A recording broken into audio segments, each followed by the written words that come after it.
Salman F Rahman ছিলেন সাবেক প্রধানমন্ত্রী শেখ হাসিনার বেসরকারি শিল্প বিষয়ক উপদেষ্টা, আমরা যতদূর জেনেছি, এবং একই সাথে আনিসুল হক ছিলেন সাবেক আইনমন্ত্রী। তারা গ্রেফতার হয়েছেন পুলিশের কাছে।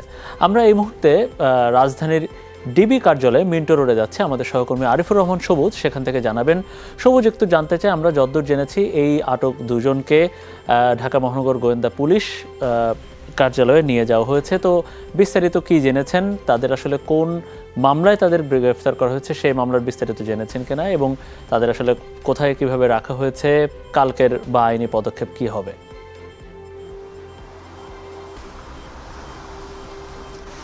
মনির, মূলত মামলার বিষয়টি প্রথমে সেটি বলে রাখি। গত জুলাইতে 16ই জুলাই যেই নিউ মার্কেট এলাকায় বা সায়েন্স ল্যাব এলাকায় যে পুলিশের সঙ্গে ছাত্র জনতার সংঘর্ষের ঘটনা ঘটেছিল, সেই সংঘর্ষের ঘটনায় দুইজন নিহত হয়েছিল। সেই নিহতের ঘটনায় দুটি হত্যা মামলা দায়ের হয়েছে, দুটি মামলা হয়েছে। সেই হত্যা মামলার উস্কানিদাতা হিসাবে এই দুইজনকে গ্রেফতার করা হয়েছে। এবং আমরা যতটুকু জানতে পারছিলাম, নিউ মার্কেট থানায় যেহেতু মামলাটি দায়ের করা হয়েছে, সেই মামলায় গ্রেফতার দেখানো হয়েছে। সেখানে প্রথমে নেয়ার কথা ছিল, পরে আমরা যতটুকু জানতে পেরেছি নারায়ণগঞ্জের পাগলা থেকে যেহেতু কোস্টগার্ড তাদেরকে আটক করেছে, আটকের পর নিউ মার্কেট থানা বা পুলিশের হাতে হস্তান্তর করা হয়েছে। পুলিশের একটি গাড়িবহর এই ডিবি অফিসে তাদেরকে নিয়ে আসার কথা, এবং এর মধ্যে এখানে আপনি নিশ্চয়ই দেখতে পাচ্ছেন নিরাপত্তা বাড়ানো হয়েছে।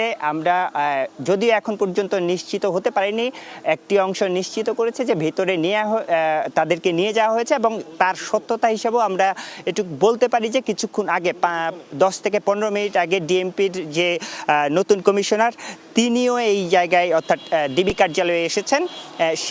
সেই হিসাব মতে আসলে বলা যায় যে তাদেরকে এখানে ইতিমধ্যে নিয়ে আসা হয়েছে, এবং হয়তো তাদের সঙ্গে জিজ্ঞাসাবাদ বা কথা বলা হবে, এবং এরপরে আগামীকালের যে আইনি প্রক্রিয়া, অর্থাৎ আদালতে হস্তান্তর বা আদালতের তোলা হবে বা রিমান্ড চাওয়া হতে পারে কিনা, সেটিও এখন পর্যন্ত নিশ্চিত হওয়া যাচ্ছে না, কারণ পুলিশ কর্মকর্তাদের অনেকেই কেউ কোনো কথা বলছেন না এই বিষয়টি নিয়ে।